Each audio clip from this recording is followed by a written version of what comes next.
health officials are concerned about a new bacterial infection. Possible toxic chemicals have been leaked into a West Virginian river.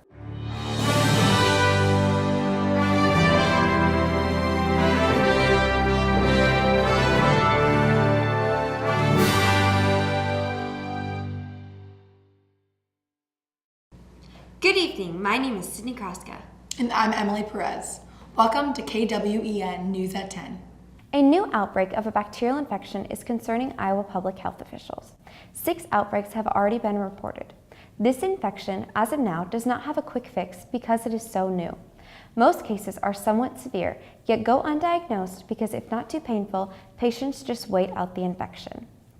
Officials are saying that because of holiday gatherings, Iowans need to be cautious and aware of the symptoms that include both vomiting and diarrhea. Anyone experiencing these symptoms should not serve food or attend gatherings for the safety of others. During a traffic stop this past Tuesday in Manchester, police arrested George Mitchell, 56, of Waterloo after finding drug paraphernalia items in his car. Soon after obtaining a search warrant, they discovered nearly $40,000 worth of crystal methamphetamine. He was charged with possession of methamphetamine with intent to deliver, a drug stamp violation, possession of drug paraphernalia, driving while barred, no insurance, improper registration, and failure to transfer title. The case still remains under investigation. The FCC is now going to review a ban on cell phone usage during flights. Now that technology has advanced further, the concern for interference with signals on the ground are completely eliminated. Many travelers are quite opposed to the lift of the ban, for it is an annoyance to listen to others' calls while on a flight. Ultimately, it will be left up to the airline if phones are allowed or not when the ban is lifted. Delta Airlines has already stated that it will for sure not allow voice calls on flights, which pleases many frequent travelers. Are you tired of eating the same old food every day? Well, you don't need that food anymore. Introducing Spam! It's perfect for a romantic date. Or right after you've been dumped. Spam brings everybody together. It's the best choice for a meal on the go. Pick up Spam for your next meal. On early Thursday, a tank at Freedom Industries in West Virginia leaked its way into the river, causing a federal disaster declaration. This chemical was a foaming agent used in the coal-making process and may have contaminated tap water, causing officials to restrict 9 counties from usage. They are still not clear of the amount of chemical that contaminated the water, and they will not be able to confirm whether the water is safe until further testing. Although, a Fisher scientific fact sheet shows that the chemical is indeed physically harmful to people. A smell similar to licorice filled the air in areas where the water supply had already been affected. Governor Tomlin has also extended the advisory to all restaurants, nursing homes, hospitals, and other establishments that use tap water. Citizens have stripped water off the shelves of every store, and more help is on the way from many different suppliers. Nelson Mandela was truly a new kind of leader. Because of his recent death, we look back at what he's done in his life.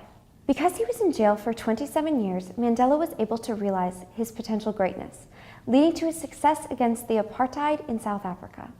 He preached compromise for the good of all people, and with his extraordinary time in jail, Mandela became a new man, ready to take on the task of a minority-ruled country. His ideas have spread throughout the world, inspiring many leaders to create better states. Well, it was definitely a cold one out there today, Sid. And it doesn't look like it's going to warm up for the rest of the week. Let's go to a weather update with our chief meteorologist, Sammy Bad. Thank you, Sydney. Today, we saw cloudy skies and it got up to 12 degrees. Tonight, we're looking at a low of -6. And looking at the rest of the week, tomorrow we're looking at a chance of snow with 2 to 3 inches with a high of 18 and a low of 8. Moving into Friday, we're looking at clear skies with a high of 20 and a low of 6. On Saturday, we're looking at cloudy skies with a high of 3 and a low of -10. Moving into Sunday, we're looking at a blizzard with a high of 10 and a low of -7. It's supposed to snow all throughout the day and night, so make sure you keep checking the news for school closings on Monday. Moving into Monday, we're looking at cloudy skies with a high of 15 and a low of 0. It'll be very windy out, so we'll see a wind chill of -4. On Tuesday, it's supposed to be sunny skies with a high of 19 and a low of 7. Keep checking KWEN News for your weather updates. Now back to you. Iowa State University's president, Stephen Leith, is meeting with President Barack Obama to discuss access to education alongside numerous other university presidents. The topics include helping low-income families and disadvantaged students that would like to attend college and many more financial aid issues. Leith says that he appreciates being asked by President Obama to take part in this event.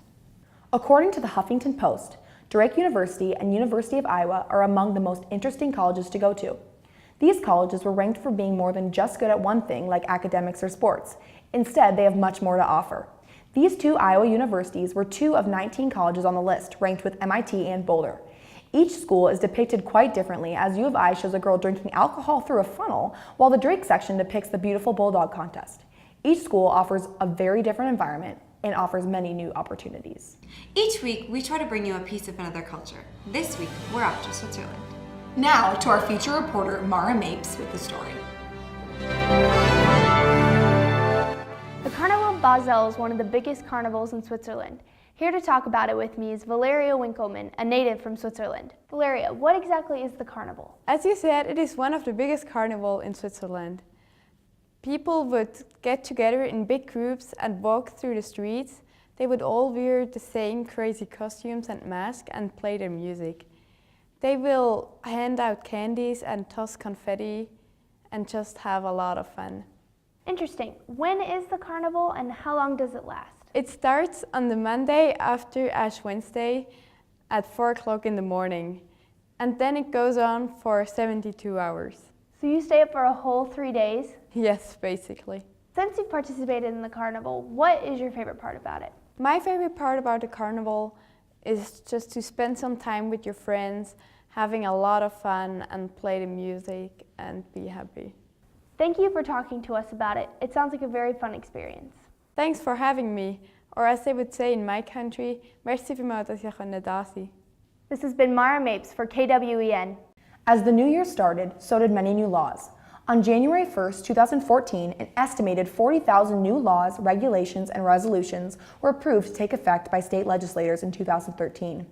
To name just a few, in Colorado, 16-year-olds will now be allowed to pre-register to vote. In California, students must now be allowed to play school sports and use school restrooms that match their gender identity, regardless of their birth identity. Fascinatingly, experts believe that ingesting a placenta has positive health benefits. Therefore, new Oregon laws state that new mothers will now be allowed to take their placentas home from the hospital. Can I sit by you? Sure. Based on the novel by Nicholas Sparks. Hi, Dawson. Wait, where's your coat? I don't have one. 2 unlikely lovers. Hey, I got you this jacket. Oh, thank you so much. Separated. But I love him. You can't be with him. Why? Brought back together. Amanda? Dawson, I'm married now. Amanda! I can't love you, Dawson. Dawson, no! What were we thinking? We weren't. We were in love. North Korea's second most powerful figure, Kim Jong-un's uncle, has been executed. Supposedly a traitor to his country, Jang Song-taek seemingly attempted to overthrow the government. This was quite out of the ordinary for the North Korean government to publicly announce a highly ranked official's execution. By killing such a strong official, Kim Jong-un proved his power and expressed the ultimate ideas of the North Korean government. Once again, North Korea proves itself to be quite powerful, scaring the rest of the world. New drugs were used in a recent controversial Ohio execution. Because European-based manufacturers banned U.S. prisons from using their drugs in executions, Ohio needed to find many new medicines to kill prisoners sentenced to death. Many states that use the death penalty are also struggling with this issue. Instead of the usual execution drug, pentobarbital, Ohio's prisons had to use a combination of a couple drugs, which caused the recent execution to last much longer than usual, causing the controversy. As more states run out of pentobarbital, changes must be made if the death penalty is going to stick around. Now for some lighter news. This week, we have a new segment called What's Trending, featuring Mackenzie Tennyson and Trevor Riley. Thanks, Emily. Tonight on What's Trending, Brian has returned to the popular Fox TV show Family Guy. The sophisticated family dog was killed off in an episode last month.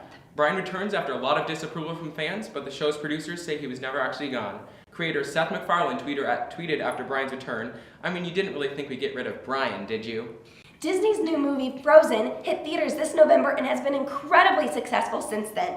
So far grossing over $700 million in the box office, this has been Disney's most successful hit since The Lion King. The rock star cast included Tony Award winner Idina Menzel and Book of Mormon standout Josh Gad. Disney CEO confirmed that they will adapt the award-winning film for the stage. It is unsure when and if the production will hit Broadway, but we hope to see it there soon.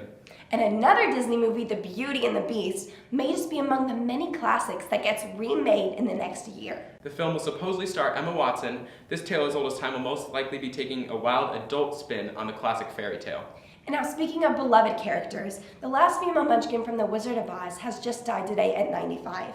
Ruth Robinson Ducini stood at a mere 4 feet tall. There's now only one surviving Munchkin, 93-year-old Jerry Marin, a member of the infamous Lollipop Guild. Is teen pop sensation Justin Bieber really retiring at age 19? On Christmas Eve, the singer tweeted that he was officially going to retire. After the tweet, he sent out mixed messages saying that the media talked about him too much. So you make the call. Is the pot-smoking, partying teen's career going down the drain in 2014, or was this just a publicity stunt? Tweet us your responses at KWEN News with the hashtag KWENTrend. Back to you. A missing American, Robert Levinson, is said to be of the CIA. This, although not CIA confirmed, was suspected when the CIA paid off his family to avoid a lawsuit, and also told analysts to stop talking. Supposedly, Levinson was on an unapproved CIA mission in Iran. Iran's government has been asked for help. Since this disappearance, Levinson has sent a video asking for help because he is seemingly captured. His family was also sent pictures of him with signs for help. The search continues to ensure the safety of this supposed CIA agent. The BCS bowl season has officially come to an end. To tell us about that and more, here's our lead sports anchor, Derek Roadhouse. Thanks, Sydney. We had a very exciting bowl season this year. One of the key matchups was the number 10 Oregon Ducks against the unranked Texas Longhorns. Texas hung with Oregon for the first quarter, keeping the Ducks' lead at 10-7, despite an opening drive interception of the Longhorns quarterback Case McCoy. Although Texas' defense was solid in the first quarter, Oregon quarterback Marcus Mariota and his offense proved to be too explosive and dominated the game in the final 3 quarters. Oregon won 30-7. This bowl season proved to be extremely exciting down the stretch, with one of the best games of the year being the granddaddy of them all, the Rose Bowl. This game featured 2 hard-hitting defenses in Michigan State and Stanford. It was a tale of 2 halves, with the Spartans and Cardinals splitting the first 2 quarters with plenty of offense throughout. The second half finally included both vaunted defenses, as only 13 points were scored between the teams. The Spartans were able to top the Cardinal 24-20. On the final day of the 2013 season, the Auburn Tigers and the Florida State Seminoles saw to it that the end of the season and the end of the BCS era would not be a disappointment. Auburn came out with a lot of emotion and took the early lead, but Jameis Winston, winner of the Heisman Trophy, had other plans and led a comeback that ended with the Seminoles on top, 34-31. In the college basketball world, there appears to have been a changing of the guard. Iowa and Iowa State teams that have struggled in recent years seem to have found a winning formula, while the ACC Conference, including Duke and North Carolina, have struggled to string wins together. Both Iowa teams seem to have laid a great foundation for the trip to the NCAA tournament in March. Speaking of exciting events, what have you got for us, Charlotte? With the Winter Olympics fast approaching, Americans are aiming for gold and a repeat of the victory 4 years ago in Vancouver. However, this year in Russia, we will be missing a few familiar faces, including alpine skier Lindsey Vonn, who suffered an injury and had to bid farewell to her Olympic dreams. While she will be missed by many, fans can look forward to the return of past favorites such as 2-time gold medal winning snowboarder Shaun White. Along comes the promise of many new soon-to-be fan favorites making their Olympic debut on February 6th. A question that many are asking is who will take home gold. The potential this year is high, and millions of people around the world will be watching in hopes of their country bringing home victory. From all of us here at KWEN News, go Team USA! As humans, it is only natural for us to make mistakes. Although, who knew one person's mistake could better the life of another? In West Des Moines, a come-and-go store clerk accidentally sold El Rey Burritos restaurant owner Arturo Hernandez tickets from a different game than he'd asked. Hernandez decided to just skip the hassle of returning them and kept them anyways. Sure enough, when he scratched off the tickets, he discovered his $1 million win. He plans to put the money towards his restaurant business. As Arturo said, "I just figure things happen for a reason." From all of us here at KWEN News, thank you and good night.